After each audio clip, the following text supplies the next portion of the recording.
Mutiara Hikmah Official, menyingkap hikmah di balik sunnah.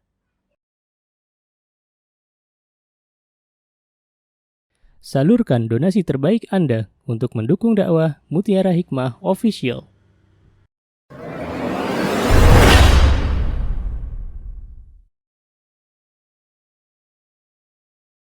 Assalamualaikum warahmatullahi wabarakatuh. Waalaikumsalam warahmatullahi wabarakatuh. Dengan Ibu siapa? Saya Ibu Tari. Masya Allah. Ada satu hal yang ingin saya curhati sebenarnya. Saya punya teman sempat terjadi perselisihan. Gimana? Sempat terjadi perselisihan. Uh-uh. Saya juga minta maaf dan kalau dilihat sih sebenarnya saya nggak merasa bersalah. Tapi beliaunya menghindar dan saya berusaha untuk mengambil hati, mengajak berbaikan lagi dan lain sebagainya. Tapi sampai sekarang tetap dia menghindar. Setiap saya ajak ngobrol, dia kembali buka dan menghindar. Akhirnya di satu grup itu, di satu komunitas itu, Satu majelis ya. setiap ada acara yang saya terlibat, dia tidak hadir. Itu terkesan saya merasa tak nyaman. Sebenarnya apa ini yang harus saya lakukan? Baik Ibu. Iya, sama-sama Ibu. Ya, barakallahu fiik.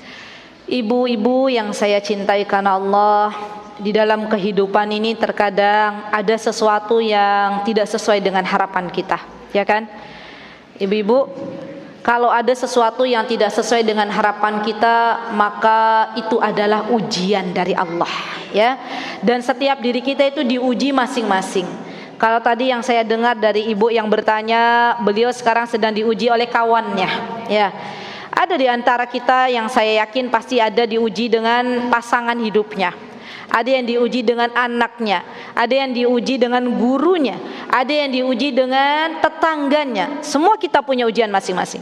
Nah, apa yang harus kita lakukan ketika kita berteman dengan seorang kawan, kemudian kawan kita kita berselisih dengan kawan kita sudah minta maaf kepada kawan kita, tapi ternyata kawan kita dari zahirnya belum memberikan etikat baik, gitu ya. Misalnya kita ajak bicara juga nggak jawab, ketika kita pengen hadir di sebuah pertemuan dia menghindar, begitu ya Bu. Maka apa yang harus Ibu lakukan? Pertama, saya ingin berpesan kepada ibu-ibu semuanya, kita itu hidup di dunia itu hanya sebentar.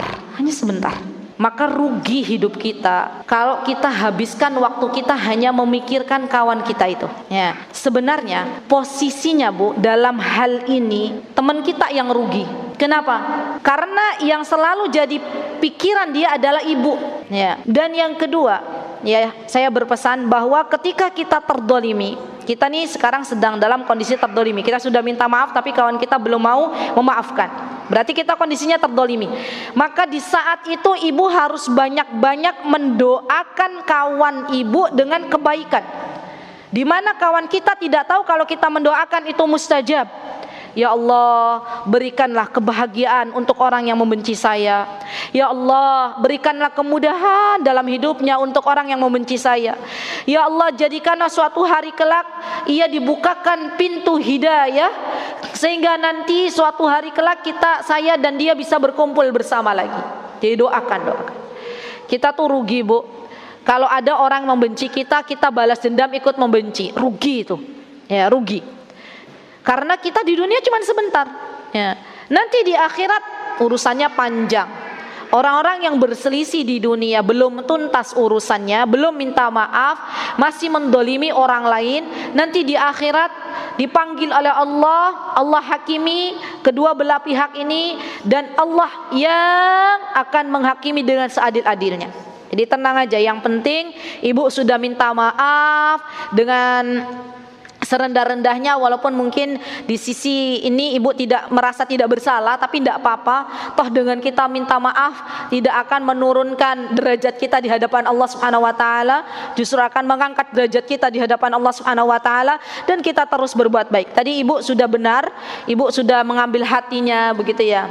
Dan tentunya teman-teman, kalau kita berbuat baik kepada sesama, tidak mendapatkan balasan yang setimpal dari orang ini, tidak perlu kita bersedih. Kenapa? Karena berbuatnya baik kita kepada orang lain itu bukan karena dia, tapi karena Allah. Karena siapa teman-teman? Allah. Apa yang membuat kita bersedih kalau kita sudah berbuat baik kepada orang lain, sedangkan orang lain bertepuk tangan sebelah tangan karena niat kita yang salah. Niat kita tuh pengen dapat balasan dari fulana. Niat kita pengen dapat balasan dari hambanya Allah. Padahal Allah Asy-Syakur yang maha membalas segala bentuk kebaikan dari hambanya. Subhanallah. Kita itu ketika berbuat baik, ada Allah yang melihat kita. Maka tidak usah bersedih. Yang penting kita sudah berbuat baik, kita sudah mengambil hatinya. Dan itu yang perlu ibu sekarang kuatkan adalah doakan. Doakan, terus didoakan.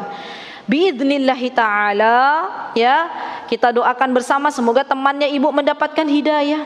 Semoga suatu hari kelak pertemanan kalian diperbaiki hubungannya oleh Allah Subhanahu wa taala.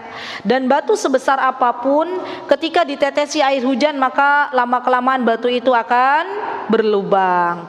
Begitu pula dengan hati yang keras, ketika didoakan setiap hari maka harapannya lama-kelamaan hati itu akan mendapatkan hidayah dari Allah Subhanahu wa taala. Wallahu taala a'lam. Mutiara Hikmah Official, menyingkap hikmah di balik sunnah.